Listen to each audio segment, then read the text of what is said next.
nasci na Cidade de Luz, uma cidade no oeste de Minas. Fiz o curso primário em Luz. O curso ginasial eu fiz em Belo Horizonte, no Instituto Paulo Machado. Depois fiz o curso científico no Colégio Marconi, em Belo Horizonte.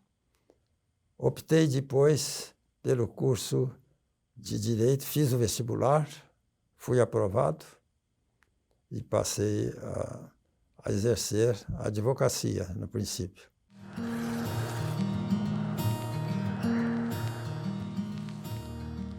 Eu fui convidado para um setor lá no tribunal onde poderia haver um provimento sem necessidade de... Naquela época não era exigência o concurso público ainda, né? É um cargo isolado de provimento efetivo. Eu já entrei como afetivo, contador auxiliar.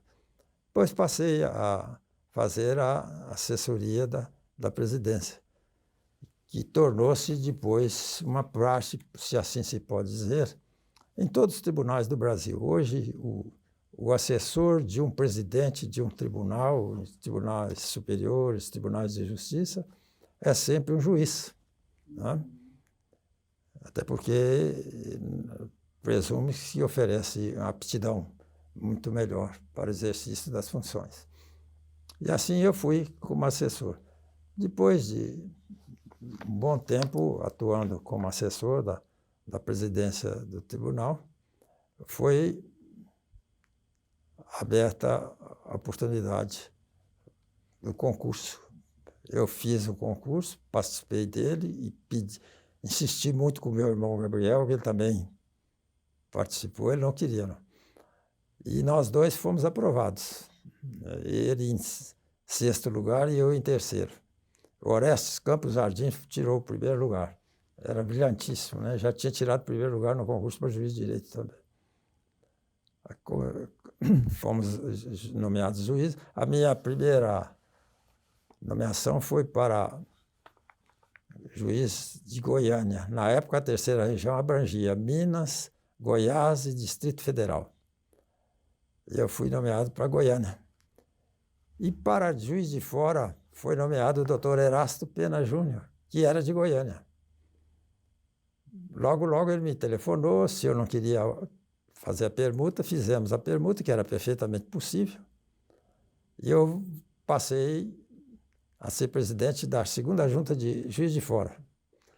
A essa altura, eu, que já fazia assessoria da presidência do tribunal, fui convocado para voltar a essas funções e vim exercê-las e exerci por algum tempo. É uma praxe que estava iniciando todos os tribunais, e hoje é muito comum em todos os tribunais.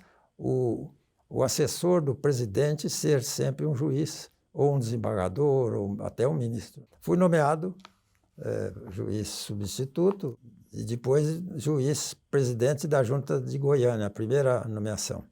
Em seguida, eu permutei com o doutor Erasto, vim para Juiz de Fora, e depois eu vim para, não na Junta de Belo Horizonte, que ficou vaga também. Naquela época, não havia muito interesse nas juntas de conciliação. Naquela época era a Junta de Conciliação da capital. E eu consegui uma vaga na nona junta, onde tive o prazer de ter como diretor o Odilon Rodrigues. Foi um ótimo auxiliar meu.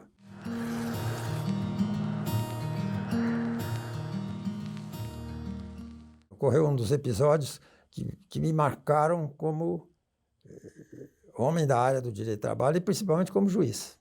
Esse episódio eu estava terminei as audiências. Naquela época a gente fazia um grande número de audiências iniciais, né?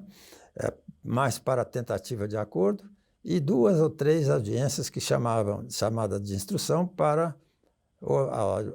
serem ouvidas testemunhas. Terminadas as audiências, o reclamante do último processo ficou sentado. Eu achei estranho e falei: olha, o senhor pode ir, as audiências acabaram, o senhor está dispensado e tal. E ele continuou impassível. Isso eu falei 3 vezes com ele. E ele continuou como se não estivesse me ouvindo, sabe? E estivesse num... Eu comecei a me preocupar. Falei, tem alguma coisa que não está bem aqui e tal. Na quinta vez que eu iria perguntar, eu falei, meu senhor me desculpe, mas está ocorrendo alguma coisa aqui que eu não estou achando estranho. A audiência terminou, o senhor já pode ir para casa. Eu queria que o senhor, por favor, me explicasse, porque eu não quero jamais ser obrigado a tomar alguma medida para que o senhor possa sair daqui, porque daqui a pouco vai fechar a secretaria. Aí ele finalmente olhou para mim e falou assim, eu não posso voltar para casa. Tem 2 dias que eu e meus filhos não temos nada para comer. E eu esperava receber alguma coisa aqui em adiantamento, num acordo e tal. Eu fiquei extremamente emocionado com aquilo. Então, peguei um pedaço de papel, assinei lá em primeiro lugar, eu fiz uma contribuição que na época para mim era, acho que era R$300, e pedi ao Odilonzinho que passasse aquela lista e explicasse para o andar todo, era ali na rua Curitiba. Eram várias varas, né, de trabalho no mesmo andar. Fizemos, conseguimos angariar R$600 e demos para ele. Ele quase morreu de alegria, e saiu numa alegria e me abraçava e chorou e tal. Então esse episódio me marcou como juiz do trabalho. Achei um episódio fantástico de o que pode acontecer, né, em relação aos trabalhadores, né, e os problemas que eles enfrentam.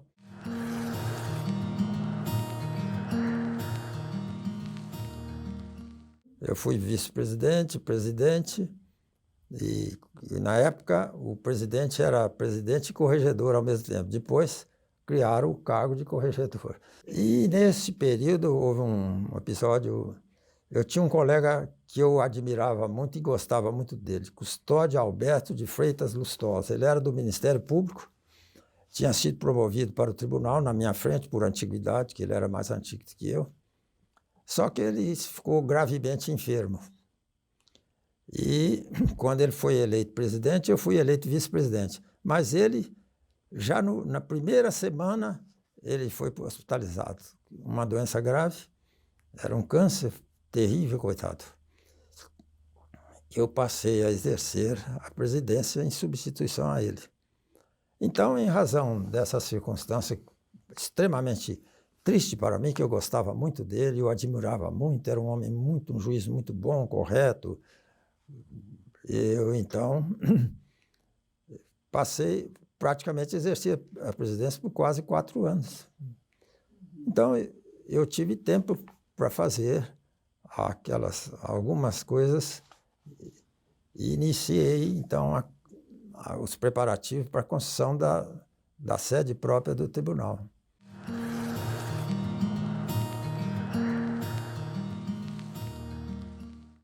Iniciei a construção da sede do Tribunal do Trabalho. Eu não achei que não havia razão para comunicar o fato e tal, porque sempre há pessoas que querem, né, opinar. Eu queria minha sala aqui, e eu achei prudente fazer em silêncio. Consegui, a empresa que foi contratada, ela receberia o custo do tribunal em 3 parcelas anuais, sempre no mês de fevereiro. Para que não viesse dinheiro para Belo Horizonte, para a terceira região, eu combinei com Péricles Cardoso, era o chefe de pagamento do TST, para que os pagamentos fossem feitos à empresa em Brasília. Então, esse prédio do tribunal, o pagamento que foi feito em 3 parcelas anuais, não veio 1 centavo para Belo Horizonte. Tudo foi pago em Brasília, diretamente do setor de pagamento do TST aos diretores da empresa. Consegui pagar, foi pago regularmente, felizmente. Quando o prédio estava pronto, o tribunal ainda funcionava na rua Curitiba. Eu um dia fui lá e, terminada a sessão plenária, eu falei, eu queria convidá-los para conhecer o lote em que será construída a futura sede do tribunal. Eu já estava pronto. Aí encerramos a sessão, viemos todos para o tribunal. Quando chegamos aqui no prédio, eu falei, esse é o prédio do Tribunal do Trabalho da Terceira Região. Havia um juiz que tinha sido nomeado pelo Ibrahim Abiaco, era ministro da Justiça, Michel Melim. O Michel Melim ficou tão entusiasmado quando ele viu o prédio. Falou, mas isso é uma coisa fantástica. Tá. Eu vou propor o nome do doutor Manuel Mendes para esse prédio. E eu falei, por favor, eu queria fazer uma observação. Há uma lei que proíbe que se dê o nome de pessoas vivas a imóveis, prédios, ruas, avenidas, construídas, né? Então, o construtor gosta de dar o próprio nome, né? Prédio fulano de tal, avenida fulano de tal, tal. Mas há uma lei que proíbe. E eu, fiel ao que dispõe a lei, eu estou fazendo a ponderação para que seja... E o Michel Melim, que era um muito inteligente, ele era realmente incrível. Ele falou assim, não, eu não me dou por vencido, não. Eu vou propor o nome do seu pai, porque o nome do seu pai é igual ao seu. E aí, então, eu não vejo óbice para isso. Foi aprovado. Então, o edifício passou a chamar-se Manuel Mendes de Menezes, que era o nome do meu pai. É claro que eu fiquei extremamente feliz e orgulhoso, porque eu adorava meu pai, né? E ele me estimulou sempre na minha carreira, inclusive para eu vir para Belo Horizonte, para estudar, para não parar de estudar, essa coisa. E essa é uma parte que eu acho extremamente interessante da minha passagem.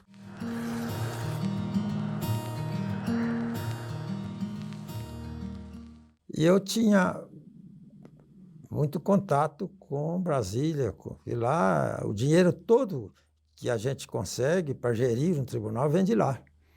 E realmente, se a gente não se empenhar, outros tribunais vão pedir. Então, é preciso que a pessoa atue mesmo para que a região não fique prejudicada. Eu ia com frequência a Brasília. Com isso, eu me tornei... Um dia, eu lecionava direito administrativo. Comecei no tribunal, porque todos os pareceres de requerimento de juiz, de funcionário, eles mandavam para mim, para eu atuar como funcionário.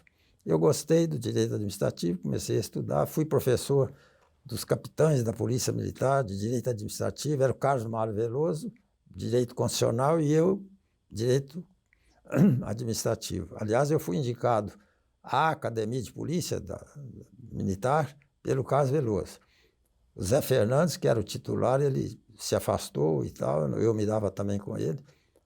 Então, eles me nomearam para o lugar do Zé Fernandes e eu passei a lecionar direito administrativo para os capitães da Polícia Militar, um curso denominado CAO, Curso de Aperfeiçoamento de Oficiais. E como eu gostava muito de direito administrativo, um dia o ministro Marcelo Pimentel era o presidente do TST e eu estava aqui na vice-presidência, mas exercendo a presidência. Ele me pediu um parecer sobre uma matéria que eu já tinha dito a ele, o problema do reajuste dos vencimentos da magistratura.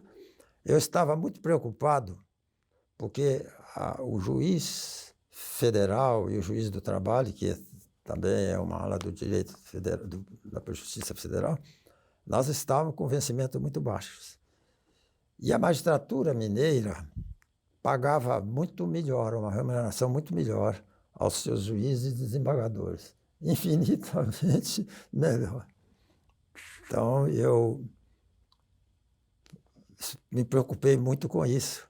Eu dizia, nós vamos ficar com o que sobrar dos concursos lá em Minas, para juiz de direito, para promotor, para delegado. Os piores virão para a Justiça do Trabalho, é a tendência natural. Então, fiz uma campanha muito grande, conseguimos que fosse... Quando eu levei o projeto lá para o Congresso, como está acontecendo agora, Eles falaram assim, não há dúvida nenhuma, não. Só que nós achamos que deveria ser estendido a nós também. Eu falei, desde que resolva o nosso problema, que é crucial, os senhores têm autonomia para decidir o que quiserem, né? Mas eu estou me batendo, até porque eu não posso fazer, além disso, para os vencimentos da magistratura. Conseguimos melhorar bastante, foi um reajuste extremamente para a época, porque eram muito baixos os nossos vencimentos, né? E estava havendo um desestímulo muito grande. Então, com isso, a situação melhorou bastante. E eu fiquei amigo lá em Brasília. E um dia o ministro Marcelo Pimentel me convidou para almoçar na casa dele e falou que eu vou te trazer para cá. Ele tinha sido ministro do Trabalho, tinha uma influência muito grande. Eu não tinha influência nenhuma. Na política, meu pai era negociante no interior, não ligava com política. Nós fomos ao ministro da Justiça, ministro Marcelo Pimentel, ministro Prats, e chegamos lá, o presidente era o Collor de Mello. E o ministro da Justiça, que foi muito atencioso, falou, olha, o presidente Collor me disse que toda a promoção para o TST, ele gostaria de ouvir o ministro Marcelo Pimentel e o ministro Prats, para que não houvesse uma escolha inadequada para o TST, né? Principalmente nessa área que ele acha que é muito importante da Justiça do Trabalho. Então,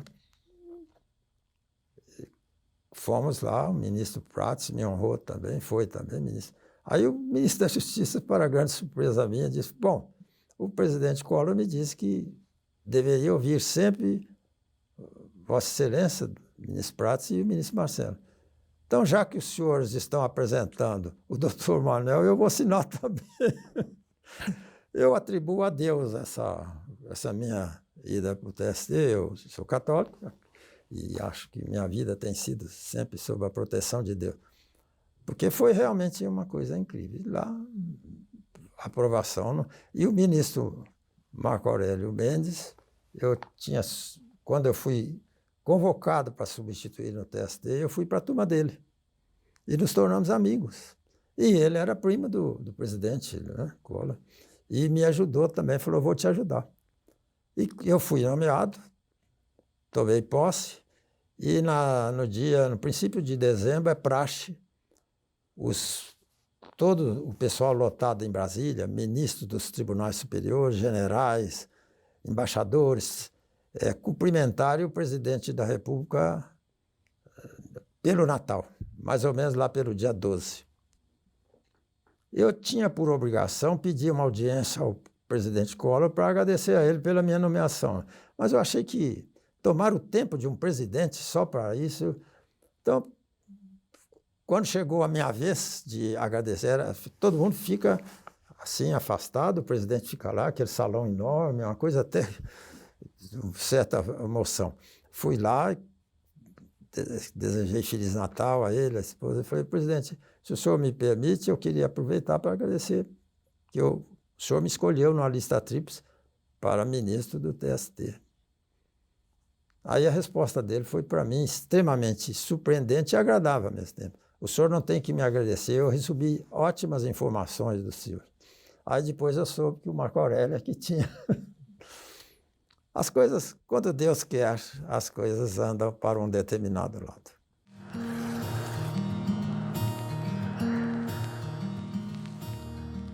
Eu cheguei a atuar também na nova sede, né, do TST, naquele prédio muito bonito que lá existe, lá em Brasília, que foi construído.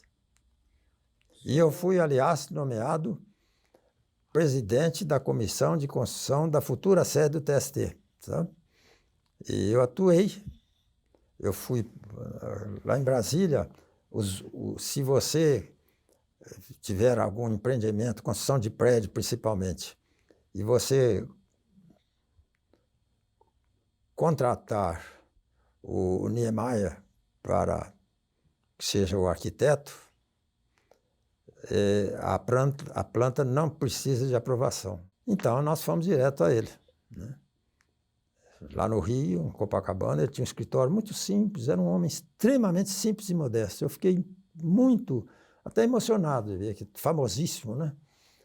Ele, então, me deu, quando eu fiz o convite a ele para fazer a planta da futura sede do Tribunal Superior do Trabalho, ele me falou uma coisa que me emocionou. Ele falou assim, essa é uma planta que eu farei com especial... ele usou um termo, uma coisa como se dissesse, com especial entusiasmo. Porque é a justiça social, é a justiça do trabalhador. E é uma justiça que me é muito cara. Então, foi feito o projeto por ele.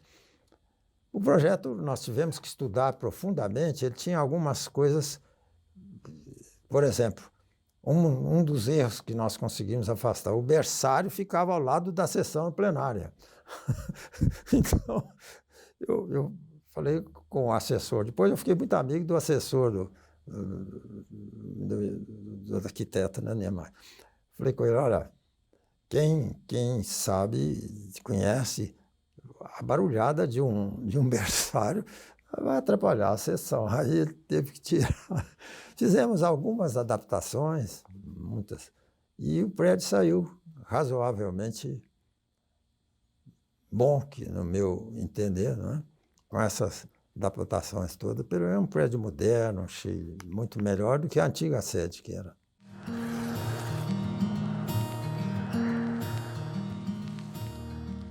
Há um fato que eu guardo também. Eu julguei algumas causas de interesse do escritório do ministro Arnaldo Susequinde. Havia antigamente, quem ia para Pampulha, havia umas coisas transportando minério e passava por cima da estrada, assim, levando minério. O ministro Susequinde era advogado daquela empresa e mais outras. Era o maior vulto do direito de trabalho no Brasil, né? Então, eu julguei 3 causas do escritório dele. Quando eu requeri aposentadoria, ele me telefonou. Manel, eu soube que você requereu aposentadoria. Eu falei, sim, ministro. Está chegando a hora e tal. Ele, pois é, eu queria transmitir meus votos, que você seja muito feliz e tal. E eu queria te dizer que eu estou te cumprimentando de forma destacada, porque, no meu entendimento, você nunca foi um juiz previsível. Eu disse, ministro, vindo do senhor, eu sei que é alguma coisa agradável para mim. Mas, por favor, me permita, até a guisa de embargo de declaração, pedir ao senhor que me explique o que o senhor entende por juiz previsível.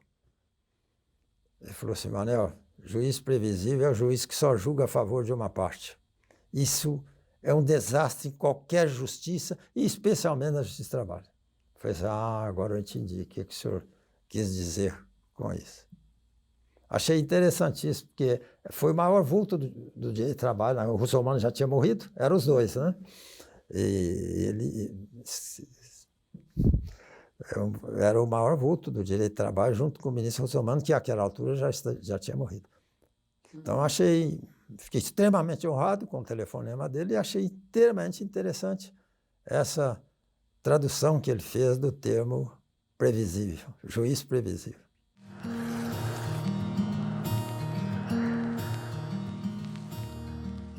Foi uma novidade em relação ao que havia anteriormente. Muito mais moderna, trouxe várias conquistas que ela solidificou com o poderio de uma norma constitucional e, assim, permitiu ao direito do trabalho, sem dúvida, passar a dispor naquela área. A importância para mim é isso, é que o legislador do direito do trabalho passou a contar com uma Constituição que não era refratária ao desenvolvimento do direito do trabalho, que é absolutamente necessário para que se chegue à paz social e se possa sonhar com ela.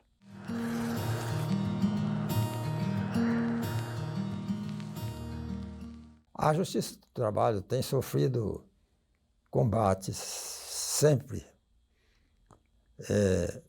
mas eu acho a Justiça do Trabalho extremamente útil.